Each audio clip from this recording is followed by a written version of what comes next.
अस्सलामु अलैकुम वरहमतुल्लाहि वबरकातुहू। मेरा रब आपको आसान, इज्जत वाली, लज्जत वाली और अपने फजल व करम वाली ज़िंदगी अता फरमाए, आमीन। बाहर रेडी पर फ्रूट वाला फ्रूट बेच रहा था। एक साहिब आए, माल्टा उठाया, विदाउट परमिशन छीलने लग गए खाने के लिए। एक दूसरे भाई आए, गाजर उठा के चबाने लगे। मुझसे आना गया, मैंने पूछा भाई ये क्या कर रहे हैं, तो जवाब न बन पड़ा। तो मैंने कहा ये जायज़ नहीं है आप लोगों के लिए कि आप दूसरों का माल इजाज़त और रजामंदी के बगैर खाएं। नहीं नहीं नहीं, शाह साहब इनको देख रहा है, ये बंदा हम इसके सामने खा रहे हैं, देख रहा है, ये देख रहा है।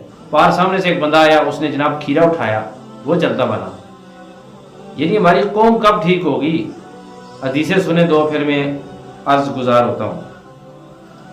मुत्तफ़क़ अलैह हदीस बुखारी और मुस्लिम में मौजूद। हज़रत अब्दुल्ला बिन उमर रज़ी अल्लाह ताला अन्हुमा रावी, आका अलैहिस्सलाम ने एक डाल की चोरी पर हाथ काट देने का हुक्म दे दिया। 3 दिरहम की वो डाल थी, 3 दिरहम की।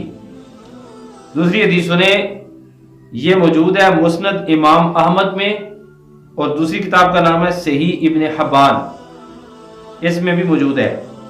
आका अलैहिस्सलाम ने इरशाद फरमाया, किसी भी आदमी के लिए ये जायज़ नहीं कि वो अपने मुसलमान भाई की इजाज़त और रजामंदी के बगैर उसकी लाठी भी उठाए। अब देखें, जो सोटा होता है, सोटा जो दरख्त से शाख काट के हाथ में रख लेता है बंदा, कोई उसकी कीमत नहीं होती, वो भी उठाकर इस्तेमाल करने की या देखने की इजाजत नहीं है। कह जाए कि बंदा दूसरे के कारोबार में मुदाखलत करे। अगर ये रेडी वाला गुजर रहा है और हर गली में ऐसे 4 ऐसे बंदे मिलते हैं जो चेक करते हैं माल, तो उसका कितना नुकसान होगा 10 गलियों से जब गुजरेगा। चन्ने हम उठा के खा रहे होते हैं, मूंगफली हम उठा के खा रहे होते हैं। अच्छा, हमारा कोई एटिकेट्स, कोई मैनर कुछ भी नहीं है। जब हमें कोई रोकता है तो हम कहते हैं नहीं नहीं नहीं, कुछ भी नहीं होता। भाई कुछ क्यों नहीं होता? हज़रत जमशेद रहमतुल्लाह तआला अलैह, जो कि पीर मुर्शद है, मुफक्किर इस्लाम, मुफस्सिर कुरान, अल्लामा पीर सी रियाज हुसैन शाह साहब के, उन्होंने फरमाया कि अगर देखो कि कोई लड़का, कोई बच्चा या कोई बड़ा रेडी वाले की इजाजत या रजामंदी के बगैर उधर से एक चन्ना उठा के मुंह में डाल रहा है, तो गोया कि वो जहन्नम की आग में से एक अंगारा उठा के मुंह में डाल रहा है। इन्ना लिल्लाहि व इन्ना इलैहि राजिऊन।